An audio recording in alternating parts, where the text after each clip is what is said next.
ইলাহা সাউন্ডটা আরেকটু ক্লিয়ার করতে হইব বক্সের সাউন্ডটা লা ইলাহা ইল্লাল্লাহ।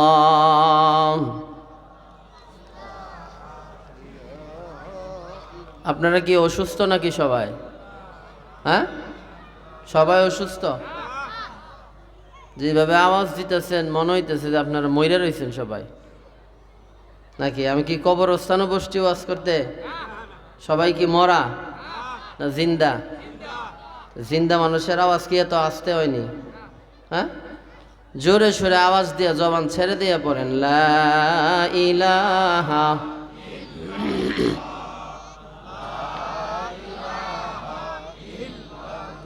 লা ইলাহা ইল্লাল্লাহ।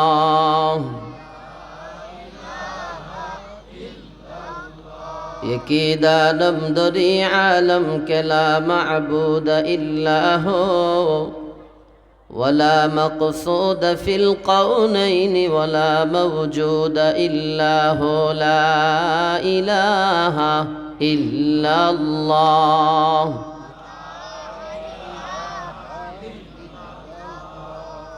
ला इलाहा ইল্লাল্লাহু মুহাম্মাদুর রাসূলুল্লাহ সাল্লাল্লাহু আলাইহি ওয়াসাল্লাম। আলহামদুলিল্লাহ, আল্লাহ পাকের দরবারে অসংখ্য শুকরিয়া যে আল্লাহ তাআলা আমাদেরকে দ্বীনের নিসবতে, দাওয়াত ও তাবলীগের নিসবতে, কোরআন মাজিদ সুন্নাহ শরীফের নিসবতে উম্মতের উলামা হজরতের জবান থেকে দ্বীনের কিছু গুরুত্বপূর্ণ কথাবার্তা শুনব এবং আমল করব, এ নিয়তে রব্বুল আলামিন আমাদেরকে বেরন মানিকগঞ্জ পাড়া কেন্দ্রীয় জামে মসজিদ কমিটির উদ্যোগে আয়োজিত পঞ্চম বার্ষিকী তাফসীরুল কোরআন মাহফিলে তথা জান্নাতের বাগানে আল্লাহ তাআলা আমাদেরকে দয়া করে, মায়া করে, মেহেরবানি করে আশা বসা দিনে কিছু কথা শোনার মতো আল্লাহ আমাদেরকে সুযোগ করে দিয়েছেন। এজন্যে আমরা খুশি না বেজার? খুশি না কারা কারা একটু হাত তোলেন তো দেখি। মাশাআল্লাহ, দু চার জনে উঠাইছে। খুশি কারা কারা দেখি তো একটু হাত উঠান, দুই হাত উঁচা করেন, আর একটু উঁচা করেন। নারায়ে তাকবীর, নারায়ে তাকবীর। আল্লাহ কবুল করুক বলে আমিন। হাত নামান। আমি গত বৎসরও এই মাঠে বয়ান করেছি এশারের পরে, সেজন্যে এই বৎসরও আসছি। আল্লাহ তাআলা আসার সুযোগ কইরা দিছেন। আমার পরে বাংলাদেশের খ্যাতিমান একজন বর্ষিয়ান আলেমে দ্বীন, লাখো আলেমের উস্তাদ, বাংলাদেশের গণাবাছা কয়েকজন আলেমের মধ্যে অন্যতম শাইখুল হাদিস আল্লামা মুফতি দিলওয়ার হোসাইন সাহেব দামাত বরকাতুহুম। হুজুর আপনাদেরকে নিয়ে দোয়া করবেন, আখিরি মোনাজাত করবেন। হুজুর আসার আগ পর্যন্ত আমি আপনাদের সামনে কোরআনুল কারীমের সূরা সাফফাতের 2টা আয়াত তিলাওয়াত করেছি। ভাই পাটা টান দিয়ে বসেন।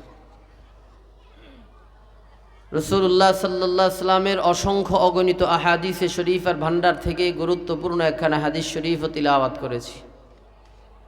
আল্লাহ পাক তৌফিক দিলে আয়াত এবং হাদিসকে সামনে রেখে উম্মতের উলামা হজরতের জবানের কিছু কথা বলার চেষ্টা করব। ওমা তাওফিকে ইল্লা বিল্লাহ। আল্লাহ তাআলা এই দুনিয়াতে অসংখ্য অগণিত নবী রাসূল প্রেরণ করেছিলেন। কোন নবীকে আল্লাহ তাআলা কোন গোত্রের নবী বানাইছেন, আবার কোন নবীকে আল্লাহ তাআলা দেশের নবী বানাইছেন, আবার কোন নবীরে আল্লাহ তাআলা গোটা আলমের নবী বানাইছেন। ঠিক না?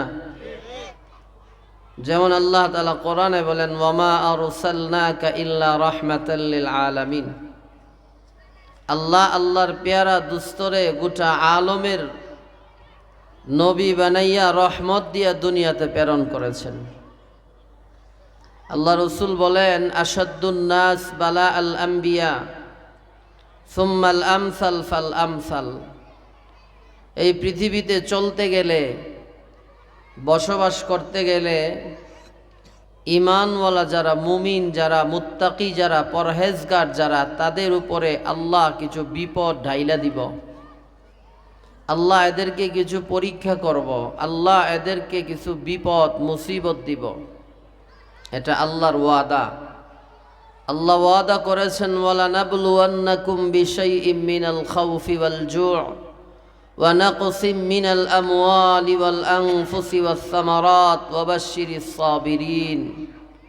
ঈমানওয়ালা যারা, আমি আল্লাহ এদেরকে 4টা পরীক্ষা করব। 1 নাম্বার ভয় দিয়া পরীক্ষা করব, 2 নাম্বার পেটের ক্ষুধা দিয়া পরীক্ষা করব, 3 নাম্বারে আমি আল্লাহ জান দিয়া পরীক্ষা করব।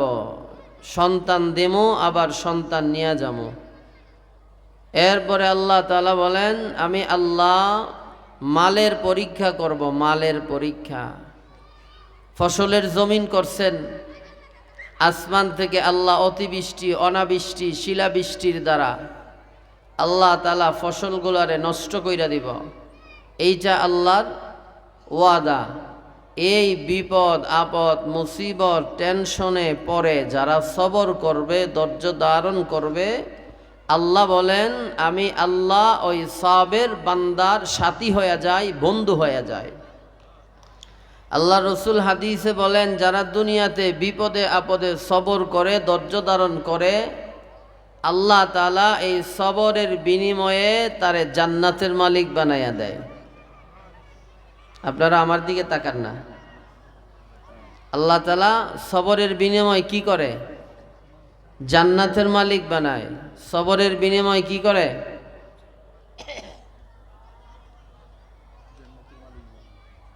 আপনারা কি আমার কথা শুনতেছেন? সবরের বিনিময় আল্লাহ কি করে? আমাদের অতিথি আসছে তো, প্রধান অতিথির তরফ থেকে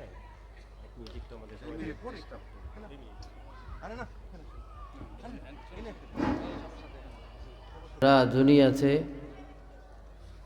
বিপদে আপদে মুসিবতে সবর করে, ধৈর্য ধারণ করে। as-sabru সাওয়াবুল জান্নাহ।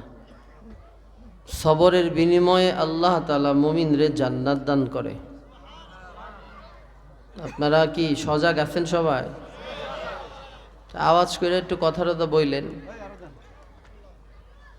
আল্লাহ তাআলা ধাপে ধাপে ধাপে ধাপে যত নবী রসুল দুনিয়াতে পাঠাইছেন, সমস্ত নবী রসুলরে আল্লাহ তাআলা পরীক্ষা করছেন। বিভিন্ন সময়, বিভিন্নভাবে, বিভিন্ন সিস্টেমে, বিভিন্ন পদ্ধতিতে আল্লাহ সমস্ত নবীদেরকে পরীক্ষা করছেন। আর নবীদের পরীক্ষার সিস্টেম ছিল ভিন্ন। নবীদের পরীক্ষার লোড এত বেশি ছিল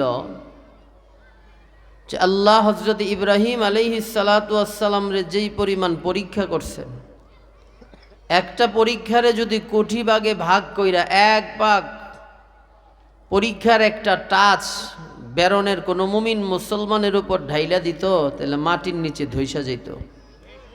কি বলেন? ইব্রাহিম আলাইহিস সালাতু ওয়াস সালামের বয়স যখন 98 বৎসর, কেউ বলেছে 99 বৎসর, 100 বৎসর, চুল পাইকে গেছে, মুছ পাইকে গেছে, দাড়ি পাইকে গেছে, আল্লাহকে ডাইকা বলতেছেন, আল্লাহ আমার একটা সন্তান দরকার। কি দরকার? সন্তান। আপনাদের বিরুন এলাকার 100 বৎসরের প্রায় বৃদ্ধ যদি একটা সন্তান জন্ম দেয়, এটা বিশ্ব নিউজে প্রচার হইব, ঠিক না? বিবিসিতে প্রচার হইব যে বাংলাদেশের ঢাকা জেলার অন্তর্গত বেরুনের এক বয়স্ক মুরব্বী 100 বৎসর বয়স বাচ্চা জন্ম দিছে। কি কন? এটা আমাদের কাছে লজ্জার বিষয়, শরমের বিষয়। ইব্রাহিম আলাইহিস সালাতু ওয়াস সালাম 98 বৎসর বয়সে আল্লাহর কাছে সন্তান চাইছে। আমার আল্লাহর এই ক্ষমতা আসেনি? আরো জোরে বলেন। ইব্রাহিম আল্লাহরে ডাক দিয়া কয়, রব্বি হাবলি মিনাস সালিহিন।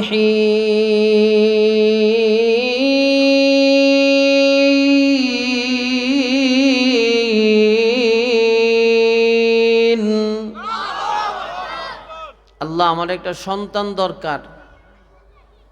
আল্লাহ তাআলা ইব্রাহিম নবীর প্রশ্নের উত্তর সাথে সাথে দিয়ে দিছেন। فبشرناه بغلام حليم।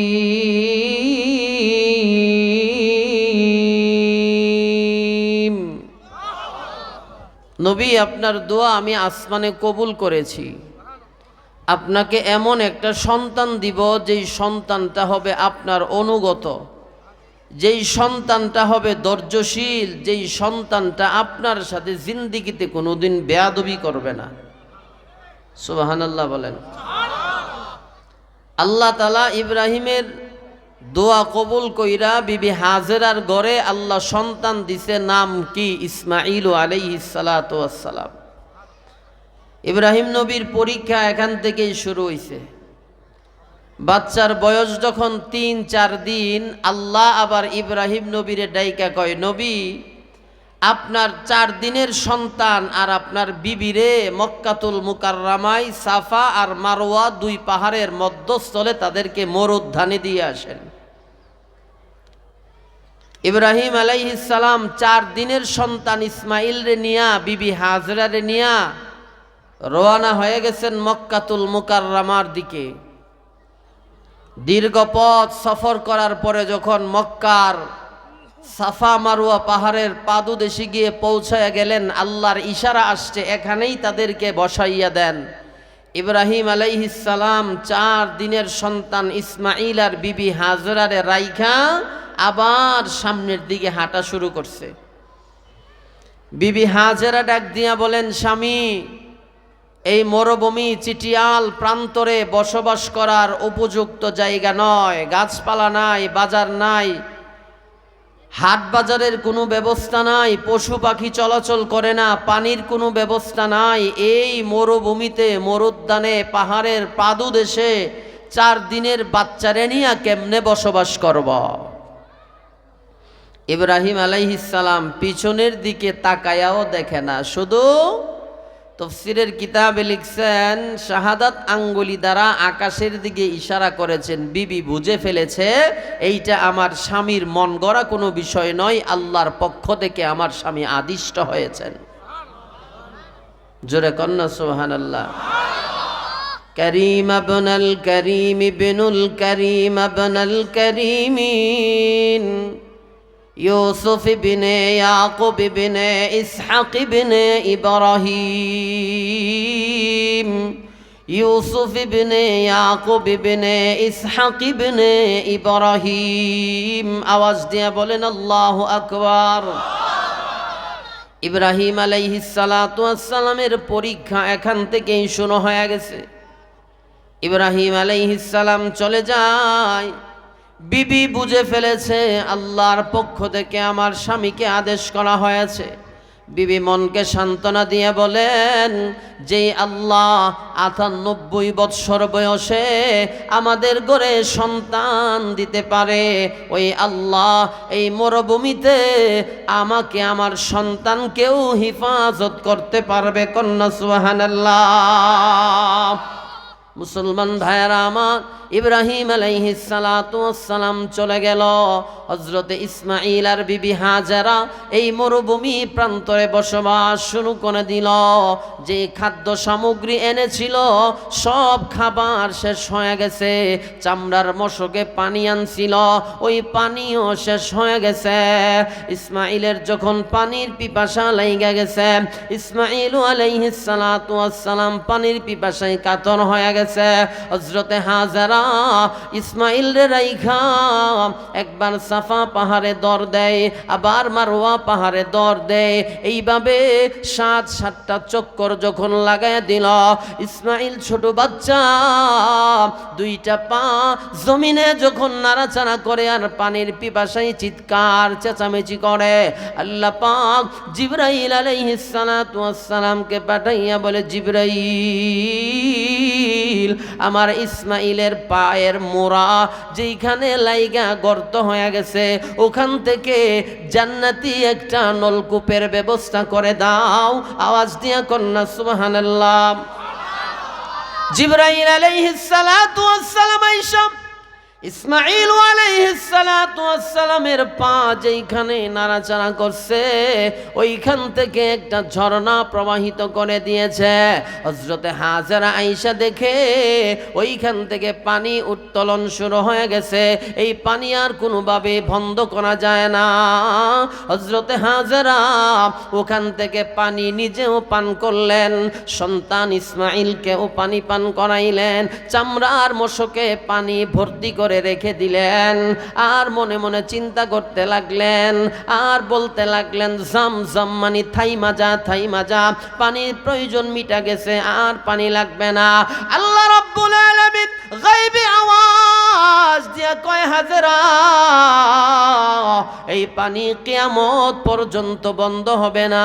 আমি আল্লাহ এই পানি কিয়ামত পর্যন্ত জারি রাখব। তামাম দুনিয়ার সমস্ত মানুষ মিলাও যদি এই জমজমের পানি পান করে এই পানি শেষ হবে না। সারা পৃথিবীর সমস্ত মানুষ মিলা যদি জমজম কূপের পানি সংরক্ষণ করে এরপরেও এই পানি শেষ হবে না। পানি উঠাইতে থাকবা, আমি আল্লাহ কুদরতিভাবে পানি আবার ভরাট করে দিব। এই পানি মক্কা থেকে মদিনা পর্যন্ত নেওয়া হয়েছে। সারা পৃথিবীর মানুষ মক্কাতুল মুকাররমায় যখন যায় জমজমের পানি বোতলজাত করে পৃথিবীর বিভিন্ন রাষ্ট্রে নিয়ে যায়, এরপরও এই পানি শেষ হয় না। আওয়াজ দিয়া কোন কথা ঠিক কিনা? আল্লাহর পেয়ারা নবী হাদিসে পাকের মধ্যে বলে, মা ও জমজম শিফা লিমাশফি। জমজমের পানির এত দাম, জমজমের পানির এত দাম। কোন রোগাক্রান্ত মানুষ কঠিন জটিল রোগে ভুগতেছে, ডাক্তার কবিরাজ দেখাইয়া কোটি কোটি টাকা খরচ করে ফেলেছে, এরপরে রোগ তাপ ভালো হয় না। আল্লাহ রসুল বলে, উম্মত এই জমজমের পানিটা নিয়ত করে দাঁড়াইয়া পান করো, আল্লাহ তোমার মনের আশাও পুরা করবে, তোমার রোগ থেকে আল্লাহ তোমারে আরোগ্য দান করবে। কারণ জমজমের পানিটা হাউজে কাউসারের পানির চাইতো দামি।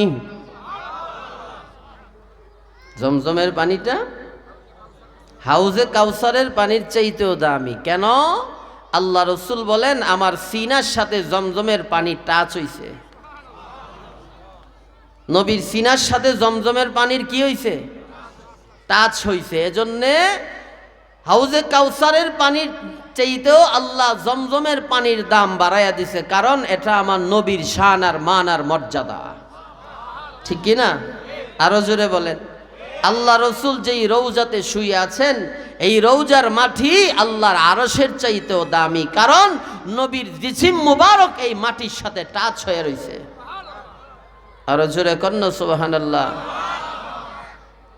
ইসমাঈল আলাইহিস সালাতু ওয়াস সালাম তৃপ্তি সহকারে পানি পান করছেন।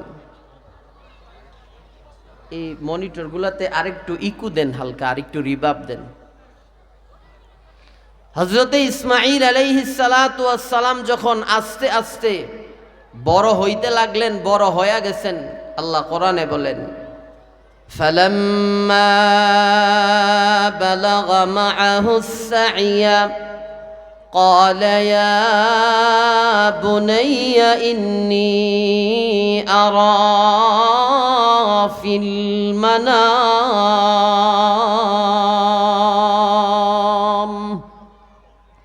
আল্লাহ বলেন, ফালাম্মা বালাগা, অতঃপর ইসমাঈল যখন প্রাপ্তবয়স্ক হয়ে গেছেন।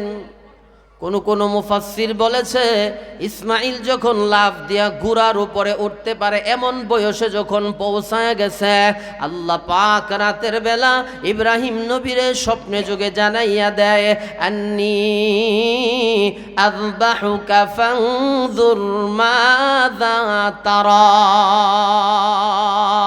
ও আমার খলিল, ও আমার দুস্ত, ও আমার বন্ধু ইব্রাহিম, আপনার কলিজার চাইতে যে জিনিসটারে বেশি পছন্দ করেন ওই জিনিসটারে আমি আল্লাহর রাহে কোরবানি করেন। ইব্রাহিম নবী সকালবেলা ঘুম থেকে উইঠা 100 উট আল্লাহর রাস্তায় কুরবানি করে দিল। রাতের বেলা আল্লাহ বলে, নবী গো, আপনার কুরবানি তো কবুল হয় নাই, আপনি আবার আমি আল্লাহর রাহে কুরবানি করেন। পরদিন সকালবেলা ইব্রাহিম নবী ঘুম থেকে উইটা আরো 100 উট আল্লাহর রাস্তায় কুরবানি করে দিল। আল্লাহ রাতের বেলা জানাই, নবী আপনার কুরবানি কবুল হয় নাই। এই ইব্রাহিম, তোমার জীবনের চাইতে যেই জিনিসটারে বেশি ভালোবাসো, বেশি মহব্বত করো, ওই বস্তুটারে আমি আল্লাহর রাহে জবাই করো। ইব্রাহিম নবী বুঝতে পেরেছে 98 বছর বয়সে আল্লাহর কাছে চাইয়া একটা সন্তান আনছি, ওই সন্তানটারই তো আমি আমার জীবনের চাইতে বেশি ভালোবাসি। আমার সন্তানের দিকে আল্লাহ ইশারা করেছে। পরদিন সকালবেলা বিবি হাজেরার ডাইকা কয়, হাজেরা, আমার ইসমাইল রে সুন্দর কইরা সাজাইয়া দাও। বিবি ডাইকা বলে, স্বামী, আমার সন্তান রে নিয়ে কোথায় যাইবেন? ইব্রাহিম বলে, হাজেরা, আমার সন্তান রে নিয়ে আমি একটু দূরে দাওয়াত খাইতে যাব। হযরতে হাজেরা ইব্রাহিম রে সুন্দর কইরা সাজাইয়া ইসমাইল রে নতুন জামা কাপড় পরাইয়া বাবার হাতে উঠাইয়া দিল। বাড়ির থেকে বের হইয়া কিছু দূর যাওয়ার পরে ইব্রাহিম আলাইহিস সালাতু ওয়াস সালাম সন্তান ইসমাইলকে ডাইকা বলেন, ইন্নী আযবাহুকা ফানজুর মাযা তারা। ও আমার সন্তান ইসমাইল, আল্লাহর পক্ষ থেকে আদেশ হয়ে গেছে। আল্লাহ বলেছে আল্লাহ রাস্তায় তোমারে কুরবানি করার জন্য। কেমন সন্তান আর কেমন বাবা! কারীম আবনাল কারীম ইবনুল কারীম আবনাল কারীমিন ইউসুফ ইবনে ইয়াকুব ইবনে ইসহাক ইবনে ইব্রাহিম, তাদের বংশটা পর্যায়ক্রমে নবী নবী নবী, দাদা নবী, চাচা নবী, বাবা নবী, সন্তান নবী। নবীর বংশে আল্লাহ এমন একটা সন্তান দান করেছে ইসমাইল। বাবারে ডাইকা কয়, আব্বা চিন্তা কইরেন না, ভয় পায়েন না, আল্লাহর পক্ষ থেকে যদি আপনার এই আদেশ করে তাকে গো, সাতাজিদুনি ইনশাআল্লাহু মিনাস সাবিরিন। আব্বা, আমি সবরকারী বান্দাদের অন্তর্ভুক্ত হয়ে গেলাম। আপনি আল্লাহর রাস্তায় আমার 1000 বার জবাই করে দিলেও আমার কোনো আপত্তি নাই, আমার কোনো দ্বিধা নাই। ইব্রাহিম নবী সন্তানটারে নিয়া ওই যে মক্কাতুল মুকাররমা থেকে 3.5 কিলোমিটার দূরে আরাফার মাঠ, ওই আরাফার মাঠের পশ্চিম কর্নারে হলো মিনা বাজার। ওই মসজিদের একটা মসজিদ আছে, মসজিদে নামিরা। ওই মসজিদে নামিরার সামনে মিনা বাজারে ইব্রাহিম আর ইসমাইলের সেই ঘটনা আল্লাহ ঘটাইছে কুদরতিভাবে।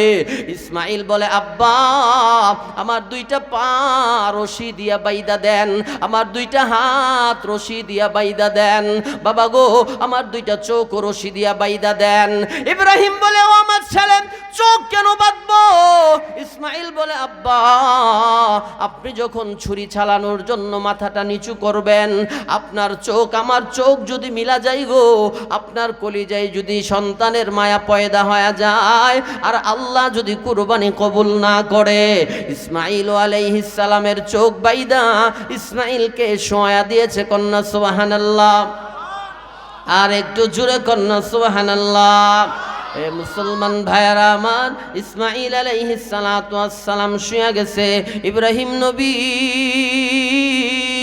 ছুরি একটা হাতে নিয়া যখন গলার মধ্যে লাগায়া দিব, এমন সময় আল্লাহ ডাক দিয়া কয়, কদ সাদ্দাকতার রুইয়া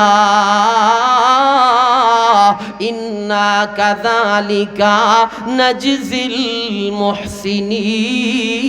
মুহসিনিন। জিবরাইল ডাক দিয়া কয়, জিবরাইল জান্নাত থেকে একটা দুম্বা নিয়ে যাও, আমার ইসমাইলের সরাইয়া ইসমাইলের জায়গাতে জান্নাতি দুম্বাটারে শোয়াইয়া দাও। জিবরাইল জান্নাতি দুম্বা আইনা ইসমাইলের সরাইয়া জান্নাতি দুম্বা যখন দিয়া দিল, জান্নাতি দুম্বা জবাই হয়ে গেল। ইব্রাহিমের শরীরে যখন রক্ত লাইগা গেল, আল্লাহ ডাক দিয়া কয়, কাদ সাদ্দাকতার রুইয়া, ও ইব্রাহিম ইব্রাহিম, তোমার স্বপ্ন তুমি বাস্তবায়ন করেছ, আমি আল্লাহ তোমার কুরবানিও কবুল করেছি। ইব্রাহিম, আমার উদ্দেশ্য ছিল ইসমাইলকে কুরবানি করা না, না, না, আমার উদ্দেশ্য ছিল তোমারে পরীক্ষা করা। ইব্রাহিম, তুমি পরীক্ষায় পাস হয়ে গেছো, আমি আল্লাহ তোমারে খলিলুল্লাহ টাইটেল দিয়া দিলাম। আজকে থেকে তুমি ইব্রাহিম, আমি আল্লাহর বন্ধু হয়ে গেছো। কন্যা সুবহানাল্লাহ। এটা ইব্রাহিম নবীর 2 নম্বর পরীক্ষা। ইব্রাহিম নবীর 3 নম্বরের পরীক্ষা নমরুদের আগুন। কার আগুন? আরো জোরে কন্যা। নমরুদের আগুন। ইব্রাহিম নবী যখন নমরুদরে গিয়ে দিনের দাওয়াত দেয়, লম্বা চূড়া কথা, এক পর্যায়ে নমরুদের সিদ্ধান্ত ইব্রাহিমরে আগুনে ফেলাইয়া দিব। ইব্রাহিমরে 40 দিন পর্যন্ত লাকড়ির স্তূপ কইরা ওখানে সুন্দর করে পরিপাটি করে ইব্রাহিম নবীরে উলঙ্গ কইরা কেরেনের মধ্যে উঠাইয়া এইভাবে চরকা ঘুরাইয়া ইব্রাহিম নবীরে আগুনে ফালাইয়া দিছে। ইব্রাহিম নবী আগুনে পইরা আল্লাহর জিকির করে, নামাজ পড়ে, আগুনের ভিতরে হাঁটাহাঁটি করে। নমরুদ এই দৃশ্য দেইখা তো মাথা নষ্ট হয়ে গেছে। আগুন রে ডাক দেয়া কয়, আগুন, তোরে এত সুন্দর করে পরিপাটি করে দিলাম ইব্রাহিম রে জ্বালাইতে, ইব্রাহিম দি তোর ভিতরে তার প্রভুর পায়ে সিজদারত অবস্থায়, আগুন তোর কি ক্ষমতা নাই? আগুন ডাইকা কয়, নমরুদ, ইব্রাহিম জ্বলবে দূরের কথা, ইব্রাহিমের একটা পশমও জ্বলবে না। তুই আমার কাছে আয়, দেখবি তোর সহ তোর চেলা চামুন্ডা গুলারে পুরাইয়া সারখার করে দেব। কারণ আগুনও আল্লাহর কথা শুনে, ঠিক না? শুনে না? আগুন রে তো আল্লাহ ডাক দিয়ে বইলা দিছেন, হে আগুন, আমার ইব্রাহিমের জন্য শান্তিদায়ক ঠান্ডা হয়ে যাও। এমন শান্তি দিও না যে শান্তিতে পইরা ইব্রাহিম আমারে বইলা যায়, আবার এমন ঠান্ডাও হয় না যে ঠান্ডার কারণে ইব্রাহিমের কষ্ট হয়। কন্যা সুবহানাল্লাহ। ইব্রাহিম নবীর পরীক্ষা গেল। এরপরে আল্লাহ আইয়ুব আলাইহিস সালামরে পরীক্ষা করছেন। কি বলেন? করে নাই? 18 বৎসর পর্যন্ত শরীরটারে পোকামাকড় দিয়ে খাওয়াইছে। কে খাওয়াইছে? আল্লাহ। আইয়ুব আলাইহিস সালাতু ওয়াস সালামের বিবি ছিল অনেক, সন্তান ছিল 14 জন, ক্ষমতার অভাব ছিল না, লাঠিয়াল বাহিনীর অভাব ছিল না, রাজত্বের অভাব ছিল না, পশু পাখির অভাব ছিল না। শয়তান আল্লাহরে ডাক দিয়া কয়, আল্লাহ, তোমার ইব্রাহিম রে, আরে তোমার আইয়ুব রে তুমি এত নিয়ামত দেওয়ার কারণে তোমার আইয়ুব তোমার সিজদা করে, তোমার জিকির করে, তোমারে স্মরণ করে। আল্লাহ কয়, না, আমার আইয়ুবের সব যদি আমি আল্লাহ চিনায়াও নিয়ে যাই, এরপরেও আমার আইয়ুব আমারে ভুলবে না। শয়তান কয়, আল্লাহ, তাইলে তোমার সাথে আমার চ্যালেঞ্জ, তোমার সাথে আমার চ্যালেঞ্জ। আল্লাহ কয়, ঠিক আছে, তোর চ্যালেঞ্জ আমি গ্রহণ করলাম। আল্লাহ দাপে দাপে আইয়ুব আলাইহিস সালাতু ওয়াস সালামের গরুর পাল, মহিষের পাল, ভেড়ার পাল, দুম্বার পাল, ক্ষমতা, সন্তান, বিবি সব আল্লাহ নিয়ে গেছে। হযরতে আইয়ুব আলাইহিস সালাতু ওয়াস সালামের শরীরে প্রাথমিক অবস্থায় আল্লাহ জ্বর দিয়া দিছে। জ্বর হইতে হইতে রক্ত দূষিত হয়ে গেছে।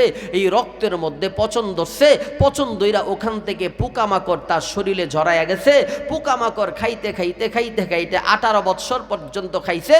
বিবি ছিল 4 জন, একজন বিবি আছে, বাকি 3 জনই পালায়া ভাইগা গেছে। শেষ পর্যন্ত আইয়ুব আলাইহিস সালামের সাথে যেই মহিলাটা ছিল, ওই মহিলাটার নাম তাফসীরের কিতাবে আসছে রাহিমা। এই মহিলাটা ছিল বংশওয়ালী মেয়ে। হযরতে ইউসুফ আলাইহিস সালাম যখন মিশরের বাদশা হয়ে গেছে, আজিজে মিশরের বউ, অর্থমন্ত্রীর বউ জুলাইখা ইউসুফের প্রেমে পইরা গেছে। শেষ পর্যন্ত জুলাইখার সাথে ইউসুফ নবীর বিয়া হইছে। ওই ইউসুফ নবীর ঘরে আল্লাহ একটা মেয়ে সন্তান দিছিল।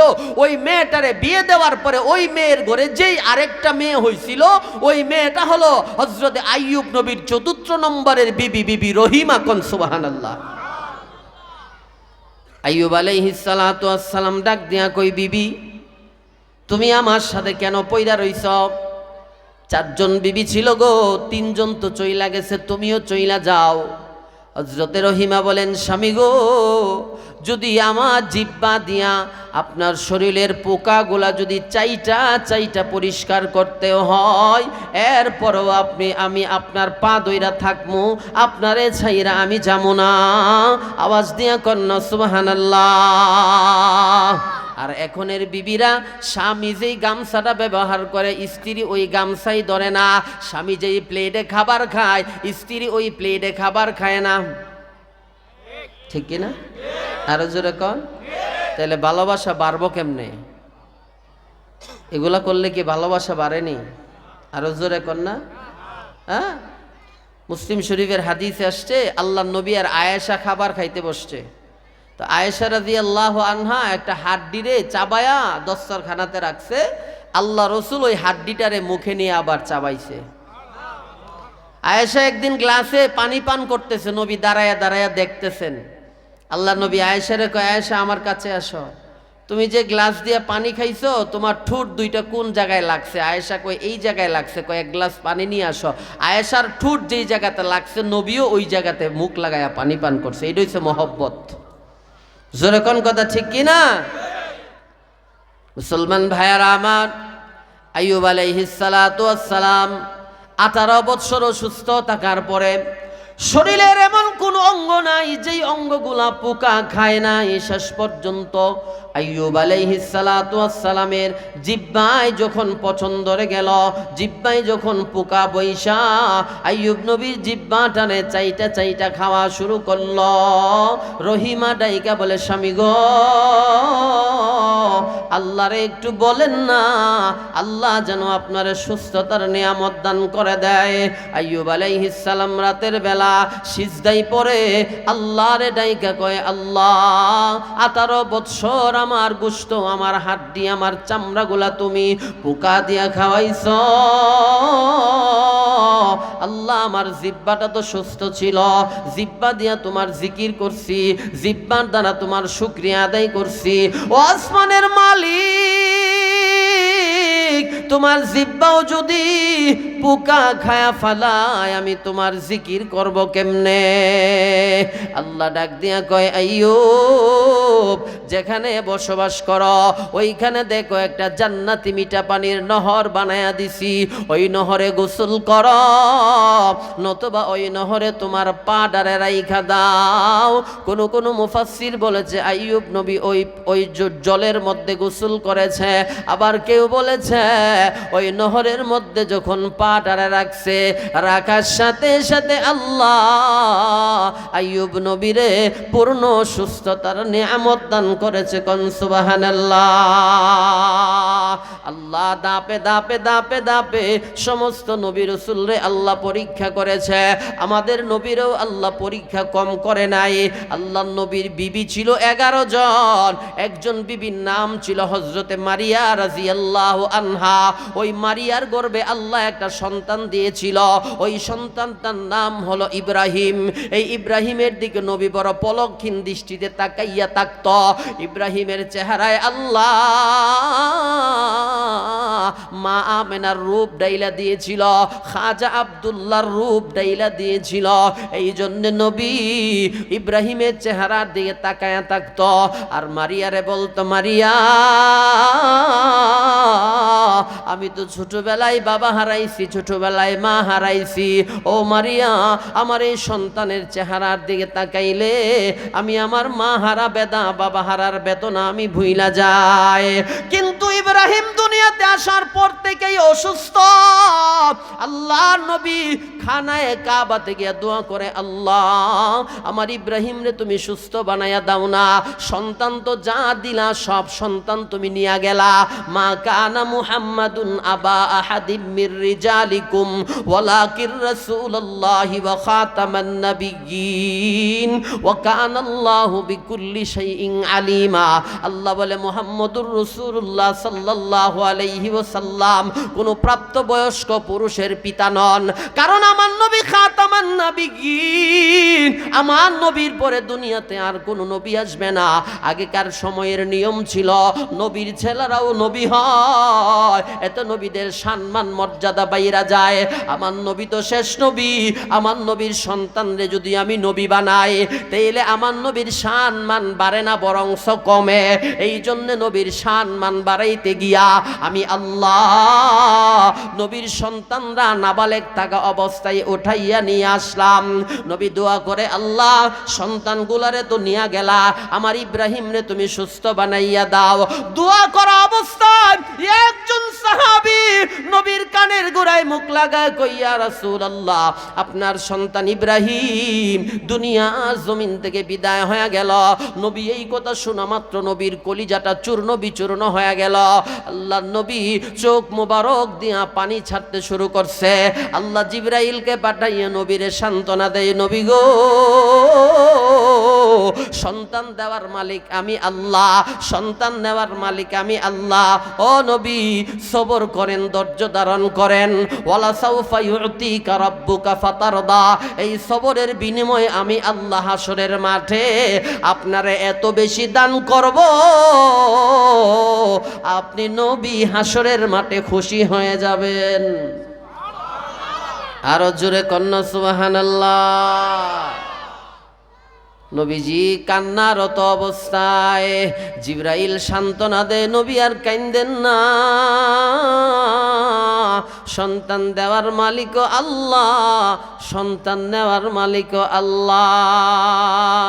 আল্লাহ নবী হাদিসে বলে, যেই বাচ্চাগুলা নাবালেক অবস্থা মারা যায়, মায়ের পেটে মারা যায়, সিজার হওয়ার পরে মারা যায়, ওই বাচ্চাগুলারে আল্লাহ সপ্তম আকাশে একটা মসজিদ আছে বাইতুল মামুর, ওই বাইতুল মামুর মসজিদে ইব্রাহিম আলাইহিস সালাতু ওয়াস সালামের তত্ত্বাবধানে আছে।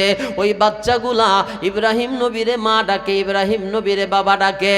হাসরের ময়দানে ওই বাচ্চাগুলারে আল্লাহ হাসরের মাঠে যখন ছেড়ে দিবে, বাচ্চাগুলা যখন মায়ের কথা স্মরণ হবে, বাবার কথা স্মরণ হবে, দৌড়াইয়া কিছু মহিলার কোলে ওইটা যাইব, নাক লাগাইয়া গ্রান নিব।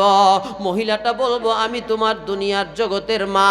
বাচ্চাগুলা বলবে, না না না, তুমি আমার দুনিয়ার জগতের মা না, কারণ আমার দুনিয়ার জগতের মায়ের শরীরের গ্রান আর তোমার শরীরের গ্রানের মধ্যে কোনো মিল নাই।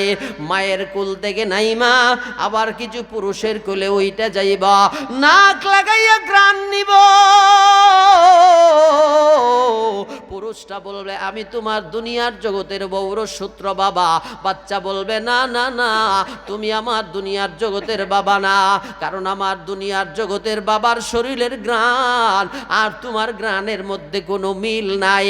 বাবার কুল থেকে নাই মা, আল্লাহর আরশের নিচে দাঁড়াইয়া বাচ্চাগুলা বলবে, আল্লাহ দুনিয়াতে তো পাঠাইছিলা গো, কিন্তু দুনিয়াতে বাঁচার অধিকার দিলা না।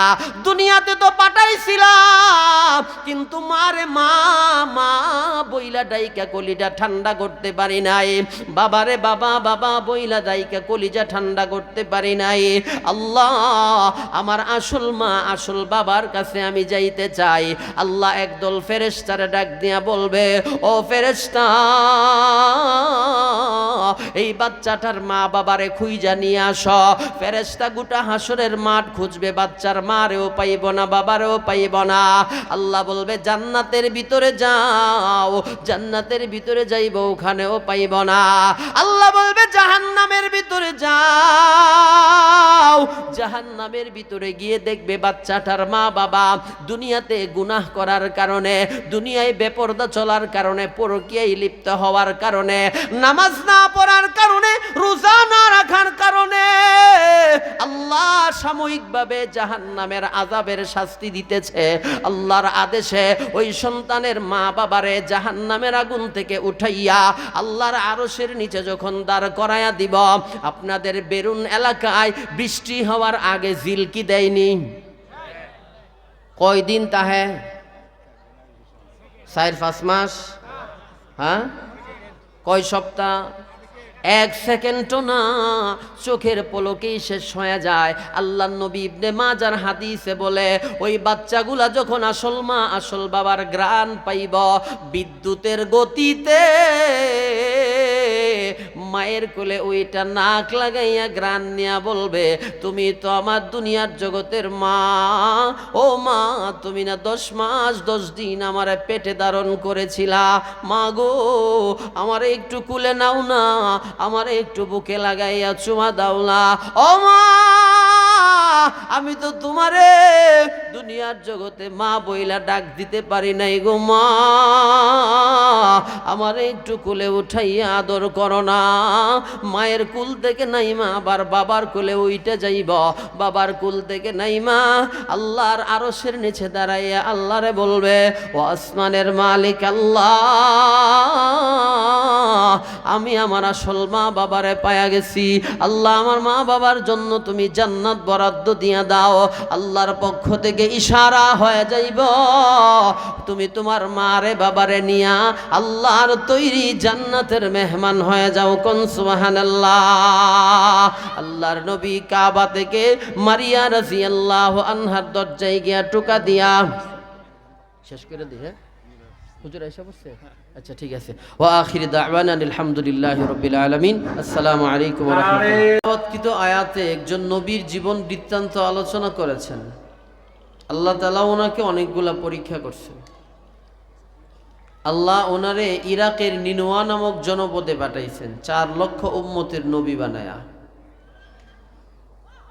40 বৎসর দিনের দাওয়াত দিছেন। একজন মানুষ আল্লাহকে রব বলে স্বীকৃতি দেয় নাই, ওনাকে নবী বলে স্বীকার করে নাই। উনি আল্লাহর কাছে দরখাস্ত করেছেন, আল্লাহ এই মানুষগুলার পিছনে এত মেহনত করলাম, মানুষগুলা আমারে নবী মানলো না, আপনারে রব মানলো না, আমি এদের সাথে আর থাকবো না, আমি এদেরকে রেখে অন্যত্র চলে যাব। আল্লাহ তাআলা বললেন, আপনি না নবী, নবীদের না সবর বেশি, ধৈর্য বেশি, আপনি সবর করেন। কিছুদিন পরে আবার দিনের দাওয়াত শুরু করলো, এরপরও ওনাকে নবী মানলো না। শেষ পর্যন্ত আল্লাহর পক্ষ থেকে ফায়সালা, ওদেরকে 3 দিনের আলটিমেটাম দেন। 3 দিনের ভিতরে এরা যদি আপনারে নবী মানে, আমাকে যদি রব বলে স্বীকার করে, তাহলে আমি আল্লাহ এদেরকে মাফ করে দেব, আর যদি না করে আসমানি আযাব দিয়া ধ্বংস করে ফেলব। এই কথা যখন নবী তাদেরকে বললেন, বলার সাথে সাথে এরা বলতে লাগলো, তুমি যে বলছো আযাব আসবে, মানলাম আযাব আসবে, আচ্ছা বলো তো আযাবের কালার কি রকম, আযাবের রং কি, ঢং কি? নবী বলেন, আল্লাহ আমারে যতটুকু জানাইছে ততটুকু বলতে পারবো, এর বেশি বলার ক্ষমতা আমার নাই, কারণ আমি গায়েব জানি না, গায়েবের মালিক একমাত্র আল্লাহ। কি বলেন, ঠিক না? এই কথা বলে নবী চলে গেলেন বাড়িতে। 1 দিন 2 দিন 3 দিন অতিবাহিত হওয়ার পরে সূর্য পশ্চিম দিকে হেলে যায়। একজন উম্মত নবী মানল না, আল্লাহকে রব মানল না। তখনকার সময়ের নিয়ম ছিল, কোনো নবী যখন আযাবের সুসংবাদ দিত, আযাব আসলে নবী দাঁড়ায়া থাকতো, উম্মত তওবা না করলে নবী এলাকা ছেড়ে অন্য এলাকায় চলে যাইত। আযাব বন্ধ হলে আবার নবী পুনরায় এলাকায় ফিরে আসতো। সূর্য পশ্চিম দিকে হেলে যায়, যে মানুষগুলা নবী ইউনূস আলাইহিস সালাতু ওয়াস সালামকে প্রশ্ন করেছিল আযাবের কালার কি, রং কি, ঢং কি, মানুষগুলা যখন হাটে মাঠে ঘাটে কাজ করে বাড়িতে রওনা হইছে, তাকায় দেখে আসমান থেকে ফুটবলের মতো কালো ঘাড়ো অন্ধকার হয়ে আযাব জমিনের দিকে নামতেছে। মানুষগুলা ভয় পেয়ে গেছে। ইউনূস বলেছিল আযাব আসবে, কিন্তু বিশ্বাস করি নাই, কিন্তু আযাব তো চলে আসছে। দৌড়ায় গিয়ে দেখো বাড়িতে আছে কিনা। যদি বাড়িতে থাকে তাইলে আযাব আসলেও সবাইরে ধ্বংস করবে না, কিছু লোকরে বাঁচায় রাখবে। আর বাড়িতে না থাকলে যেই হারে আযাব আসতেছে সবাইকে ধ্বংস করে ফেলবে। দৌড়ায়া নবীর বাড়িতে গেছে, গিয়ে দেখে নবী বাড়িতে নাই, ঘর বাড়ি তালা মারা। এখন তো তারা ভীত সন্ত্রস্ত হয়ে গেছেন, কি করবেন? একটা নওজোয়ান গোপনে গোপনে ঈমান আনায়ন করেছিল। এই নওজোয়ানটা এদেরকে বলে যে আমার কাছে একটা পদ্ধতি আছে, এই পদ্ধতি যদি অবলম্বন করো তাইলে হতে পারে আল্লাহ আযাবও হটায়া নিব, তোমাদেরকেও মাফ করে দিব। সুবহানাল্লাহ বলেন। আল্লাহ সূরা নূহের 10 নম্বর আয়াতে বলেন, ফাকুলতু আস্তাগফিরু রাব্বাকুম ইন্নাহু কানা غفارا يرسل السماء عليكم مدرارا ويمددكم بأموال وبنين ويجعل لكم جنات ويجعل لكم أنهارا আওয়াজ দিয়ে বলা যাবে কি আল্লাহু আকবার? আর একটু জোরে ঈমানি আওয়াজে বলেন আল্লাহু আকবার। মুসলমান ভাইরা আমার, ইউনূস আলাইহিস সালাতু ওয়াস সালামের উম্মতেরা ওই নওজোয়ানের কথা শুনে শরীর থেকে জামা কাপড়গুলা খুলে সালার সর পরিধান করে চিটিয়াল ময়দানে গিয়া আল্লাহর কুদরতি পায়ে সিজদা দিয়া বলে, ও আসমানের মালিক, ভুল করেছি, অন্যায় করেছি, অপরাধ করেছি। তোমার নবী ইউনূস 40 বছর আমাদেরকে দ্বীনের দাওয়াত দিল, আমরা ওনাকে নবীও মানলাম না, তোমারে রবও মানলাম না। আল্লাহ আমাদেরকে মাফ করে দাও। এমন ভাবে কান্না শুরু করে দিয়েছে। আল্লাহ ইউনূস নবীর উম্মতের চোখের পানি দেইখা আর বরদাস্ত করতে পারল না। আল্লাহ আসমানের আযাব হটায় নিয়ে গেল, ইউনূস নবীর উম্মতদেরকেও মাফ করে দিল। ইউনূস নবীর উম্মতেরা এক মুহূর্ত দেরি করলো না, সাথে সাথে ইউনূস নবীর কালিমা গ্রহণ করল, লা ইলাহা ইল্লাল্লাহু ইউনূসু নবিয়ুল্লাহ।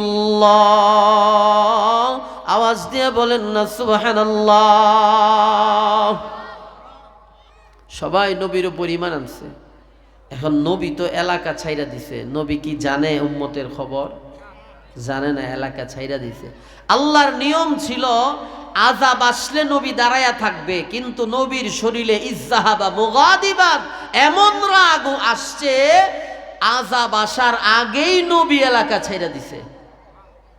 আল্লাহর কাছে এই কাজটা বেশি ভালো লাগছে না, এই জন্য আল্লাহ ওনার উপরে কটা পরীক্ষা দিয়ে দিছে। কি পরীক্ষা? এলাকা ছাইরাতে আরেক এলাকার যাইব, মধ্যে একটা নদী আছে, নদীটা পার হইতেইব। নদী পার হইতে গেলে নৌকা লাগে, অথবা ব্রিজ লাগে, অথবা সাঁকু লাগে, কিচ্ছু নাই, পার হইব কেমনে? আল্লাহ কয়, নবী আমার উসুলের খেলাফ করছেন, এত রাগ দেখাইছেন, এই জন্যে আমি আল্লাহ আপনার কটা পরীক্ষা করবো, দেখবো আপনার সবর কোন পর্যায়ে আছে, আপনার সবর আসেনি, ধৈর্য আসেনি। কি পরীক্ষা? আল্লাহ পানিরে আদেশ করছে, ইউনূস আর ইউনূসের বউ বাচ্চা পানিতে নামার সাথে সাথে স্রোত বাড়াইয়া দিবা, পানির স্রোতে যেন নবীর বিবি বাচ্চারে বাসায়া নিয়ে যায়।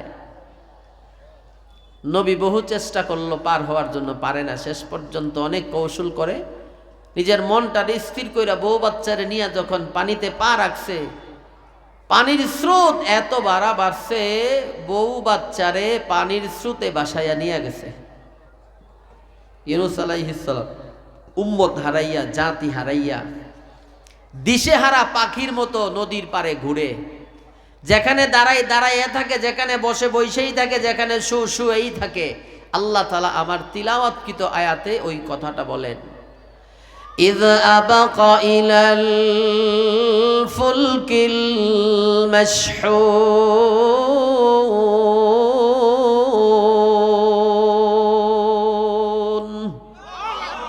ইউনূস নবী জাতি হারাইয়া, দুইটা সন্তানরে হারাইয়া, বউরে হারাইয়া, নদীর পারে দিশেহারা পাখির মতো যখন ঘুরতে শুরু করলো, আল্লাহ পাক রব্বুল আলামিন ইউনূস নবী যেই নদীর পারে, ওই নদীর পারে একটা ভাসমান নৌকারে লঙ্গর করাইয়া দিল।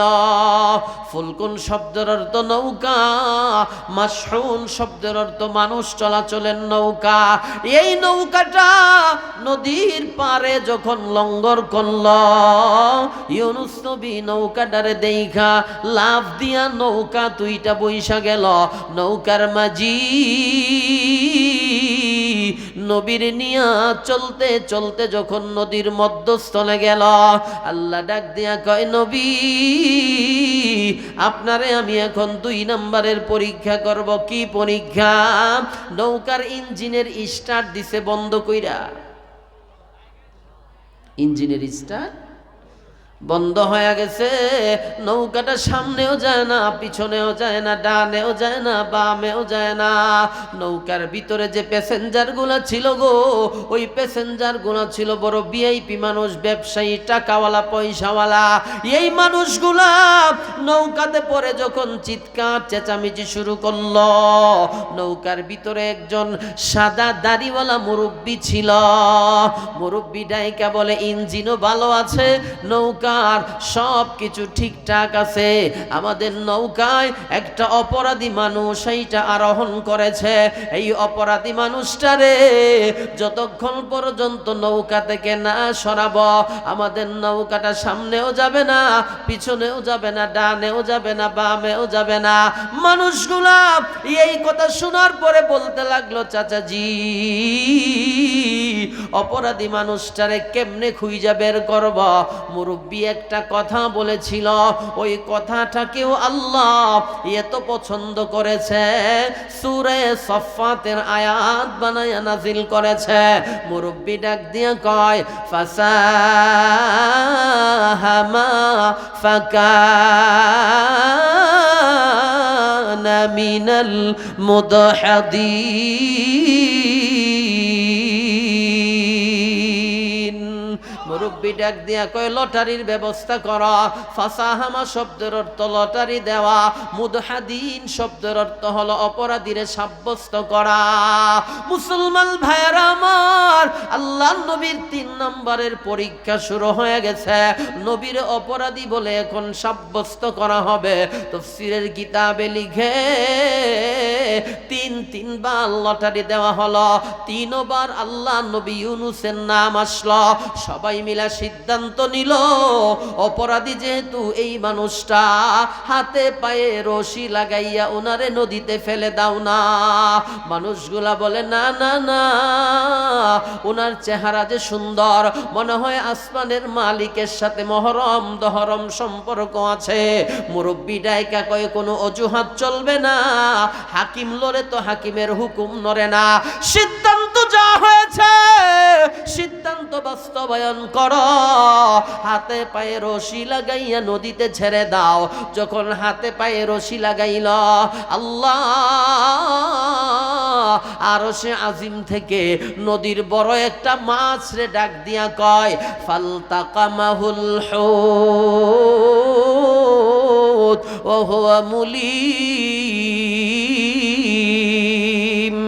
ও নদীর মাছ, তুমি কোথায় আছো? তাড়াতাড়ি যাও, আমার নবী ইউনূস রে নৌকার মানুষগুলা হাতে পায়ে রশি লাগাইয়া এখন নদীর পানিতে ছেড়ে দিবে। তাফসীরের কিতাবে লিখে, মাছ আল্লাহর হুকুম পাইয়া নদীর তলদেশে ছিল, একটা মুহূর্ত দেরি করল না, শরীরের সমস্ত শক্তি দিয়া নৌকার সামনে হা কইরা বইসা গেল। মানুষগুলা যখন নবী ইউনূস রে রশি লাগাইয়া পানিতে যখন ছেড়ে দিল, আল্লাহ ডাক দিয়া কয়, মাছ আমার নবীরে তোমার পেটের ভিতরে লোকমা বানাও। মাছ আল্লাহর অর্ডার পালন করতে যাইয়া নবীরে পেটের ভিতরে লোকমা বানাইয়া মাছ নবীরে নিয়ে নদীর তলদেশে চলে যায়। আল্লাহ আবার ডাক দিয়া কয়, ওয়া হুয়া মুলিম। ও মাছ, আমার নবীরে লোকমা বানাইছো, অসুবিধা নাই। মাছ আমার নবীরে কিন্তু হজম কইর না। আওয়াজ দিয়া কন্যা সুবহানাল্লাহ। এ জমি মেরে লিয়ে है आसमां मेरे लिए, ये जमी मेरे लिए है आसमां मेरे लिए, और है मसरूफ खिदमत कुल जहां मेरे लिए, बरगबर मेरे लिए है हर चमन मेरे लिए, मैं हूँ मालिक के लिए और कुल जहां मेरे लिए। মাছ নবী ইউনুসরে নিয়ে নদীর তলদেশে চলে গেছে। আল্লাহ সূরা কলমের এক আয়াতে বলেন, ফানাদা ফিজ যুলুমাত। এ মুসলমান, জুলমুন শব্দটা এক বচন, জুলুমাত শব্দটা হলো বহু বচন। অনেকগুলো অন্ধকার, রাতের অন্ধকার, পানির অন্ধকার, মাছের পেটের ভিতরের অন্ধকার, এই তিন অন্ধকারের ভিতরে আল্লাহর নবী ইউনুস আলাইহিস সালাতু ওয়াস সালাম বসবাস করা শুরু করলো।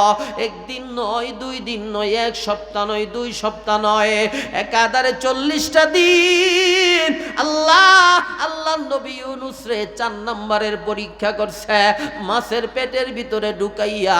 এরপরেও নবী আল্লাহর উপর থেকে আস্থা বিশ্বাস সরায় নাই। ইউনুস নবী মাছের পেটের ভিতরে বৈশা কি করছে? মমতাজের গান শুনছে, রুনা লাইলার গান শুনছে, কি করছে? আল্লাহ বলেন, আল্লাহ ইলাহা ইল্লা আনতা সুবহানাকা ইন্নী কুনতু মিনাজ জালিমিন। ফাস্তাজাবনা লাহু ওয়া নাজ্জাইনাহু মিনাল গাম্মি ওয়া কাযালিকা নুজিল মুমিনিন। আল্লাহু আকবার। ইউনুস আলাইহিস সালাম মাছের পেটের ভিতরে 40 দিন থাইকা দুআয়ে ইউনুসটা 1,40,000 বার পাঠ করেছে। আল্লাহ 40 দিন পরে নবীর ডাকে সাড়া দিয়া কয়ে, ফাস্তাজাবনা, ও নবী আমি আল্লাহ আপনারে 4টা পরীক্ষা করলাম, একবারও আমি আল্লাহরে গালি দিলেন না, একবারও আমি আল্লাহর উপর রাগান্বিত হইলেন না। নবী গো, উম্মত থেকে আলাদা করে দিলাম, বউ বাচ্চা নিয়ে গেলাম, নদীর পারে দিশেহারা পাখির মতো আপনারে ঘুরাইলাম, নৌকাতে উঠাইয়া নৌকার ইঞ্জিনের স্টার্ট বন্ধ কইরা দিলাম। ও নবী, সবচাইতে বড় পরীক্ষা মাছের পেটের ভিতরে ঢুকাইয়া দিলাম। নবী গো, এরপরও আপনি আমারে গালি দেন না, এরপরও আপনি বলেন রব্বুন আল্লাহ, আমার রব আল্লাহ। ও নবী, 40 দিন মাছের পেটের ভিতরে বৈশা সুবহানাকা, আল্লাহ তুমি পবিত্র, আল্লাহ তুমি মহান, আল্লাহ তুমি ছাড়া আমারে বাঁচানেওয়ালা কেউ নাই। ও নবী, আমি আল্লাহ আপনার ডাকগুলা শুনছি, ফাস্তাজাবনা, আমি আপনার ডাকে সাড়া দিলাম, ওয়ানাজ্জাইনা, আমি আপনারে মুক্তি দান করব, মিনাল গাম্মি, গাম্মুন শব্দের অর্থ চিন্তা, টেনশন, পেরেশানি। আল্লাহ ডাক দিয়া কয়, নবী আপনার মাথায় অনেকগুলা টেনশন ঘোরাফেরা করতেছে। জাতি হারাইছেন টেনশন, বিবি হারাইছেন টেনশন, সন্তান হারাইছেন টেনশন, মাছের পেটের ভিতরে আছেন, আপনার মাথায় টেনশন। আল্লাহ কয়, নবী গো, আমি সব টেনশন দূর করে দেব। আওয়াজ দিয়া কন্যা সুবহানাল্লাহ। 40 দিন পরে আল্লাহ মাছের পেটের ভিতরে একটা প্রসব ব্যথা দিয়া দিছে। প্রসব ব্যথার যন্ত্রণা দুনিয়ার কোনো পুরুষরা বুঝবে না। প্রসব ব্যথার যন্ত্রণা আমাদের মায়েরা, আমাদের বিবিরা ছাড়া দুনিয়ার কোনো পুরুষ বুঝবে না। কথা ঠিক কিনা? আল্লাহ মাছের পেটে যখন ব্যথা দিয়ে দিল, মাছ আর পানির তলদেশে থাকতে পারে না, বাঁচতে বাঁচতে উপরে উইটা গেছে। আল্লাহ আবার মাছরে ডাক দিয়া কয়, ফানাবাযনা বিল আরা, ও মাছ, আমার হুকুমে আমার নবীরে পেটে ঢুকাইছ, আমি আল্লাহ আবার তোমারে আদেশ করলাম, আমার নবীরে নদীর পারে, আরা শব্দের অর্থ নরম জায়গা, তুলতুলে কোমল জায়গা, ওইখানে বমির মাধ্যমে রেখে দাও। মাছ আল্লাহর হুকুম পাই ঘুমাইয়া এক মুহূর্ত দেরি করলো না, আল্লাহর নবী ইউনূসকে পেটে নিয়া নদীর পারে গিয়া বমির মাধ্যমে যখন ছেড়ে দিল, ছাড়ার পরে আমার আপনার নবী হযরতে ইউনূস আলাইহিস সালাম মায়ের পেট থেকে শিশু বাচ্চা দুনিয়াতে আসলে যেমন কুজু হইয়া বাঁকা হইয়া পড়ে থাকে, নবী ইউনূস নদীর পারে কুজু হইয়া পড়ে আছে। আল্লাহ ডাক দিয়া কই ওহুয়া সাকিম, আমার নবী তো অসুস্থ, আমার নবীরে তো সুস্থ বানাইতে হইব। 40 দিন পানিও খাইল না, মাছও খাইল না, গোশতও খাইল না, দুনিয়ার আলু বাতাস আমার নবীর গায়ে লাগলো না, দুনিয়ার অক্সিজেন আমার নবী ব্যবহার করলো না, আমার নবী তো অসুস্থ। আল্লাহ সূর্যের আলো বাড়াইয়া দিয়া নবীরে ভিটামিন সি ডির ব্যবস্থা করল, একটু সুস্থ হইল। পেটের খিদা আল্লাহর নবী কাতর হয়ে আছে, আল্লাহ একটা গাছরে ডাক দিয়া দাঁড় করায়া দিছে। কারে? গাছ। গাছ আল্লাহ গাছরে ডাক দিলে দাঁড়াইব নি? হ্যাঁ, তাহলে বোঝা গেল গাছ আল্লাহর কথা শুনে। শুনে না শুধু বেরনের মুসলমানরা, ঠিক না? আরো জোরে কন। বলে হুজুর কেমনে? ফজরের নামাজে এক কাতারের বেশি মুসল্লি হয় না, ঠিক না? আরো জোরে কন না। আল্লাহ গাছরে ডাক দেয়, وأنبتنا عليه شجرة من يقطين।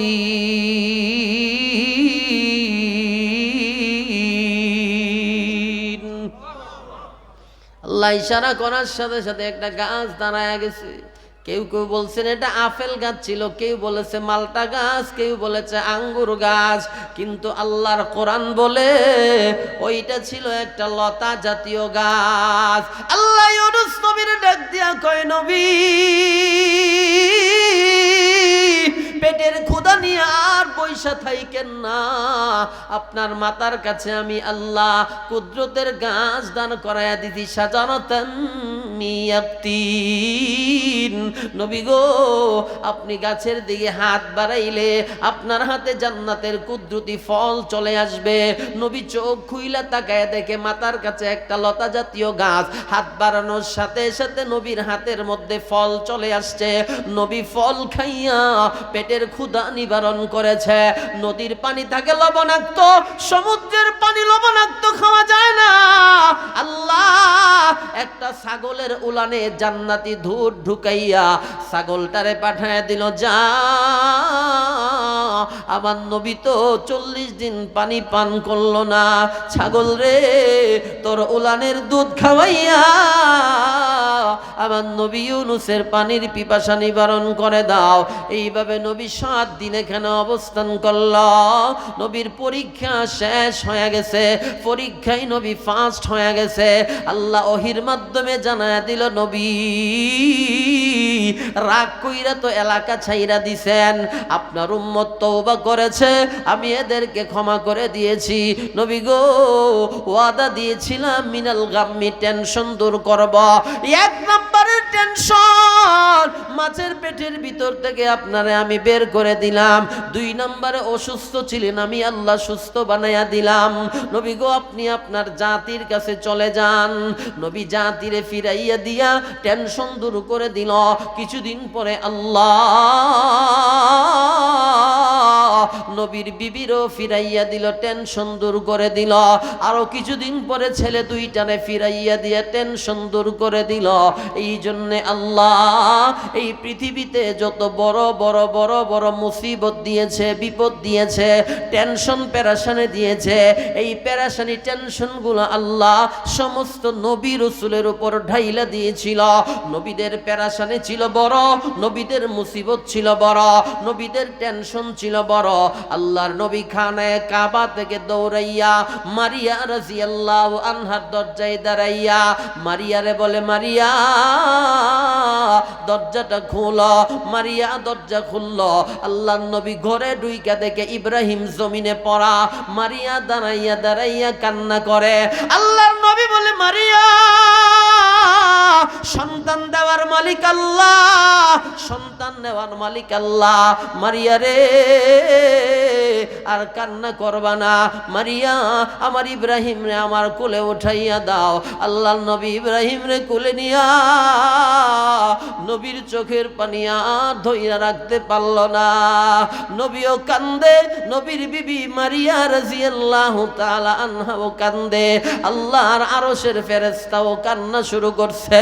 আল্লাহ জিবরাইল রে পাঠায় দিছে, জিবরাইল আমার বন্ধুর গিয়ে সান্ত্বনার বাণী শোনাইয়া দাও। জিবরাইল আইসা বলে, নবী গো, আল্লাহ বলেছে আপনার বিবি মারিয়ার জীবনের কোনো নেক আমল যদি কবুল না হয়, হাসরের ময়দানে আপনার সন্তান ইব্রাহিম আপনার বিবি মারিয়ার নিয়া আল্লাহর তৈরি জান্নাতের মেহমান হয়ে যাইব।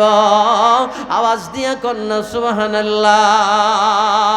আল্লাহর নবী বলে, উম্মত, আমার জীবনে সবচাইতে বড় টেনশন ছিল এইটা, সবচাইতে বড় পেরেশানি ছিল এইটা। আমার ইব্রাহিমের ইন্তেকালের পরে আমি নবী এত বেশি টেনশনে পড়েছিলাম, এত বেশি পেরেশানি হয়েছিলাম, এর চাইতে বেশি পেরেশানি আমি নবী আর কোনো দিন অনুভব করি নাই। আওয়াজ দিয়া কন্যা সুবহানাল্লাহ। মাঝে মাঝে আল্লাহ সম্পদ দিয়া পরীক্ষা করব। কি দিয়া? সম্পদ।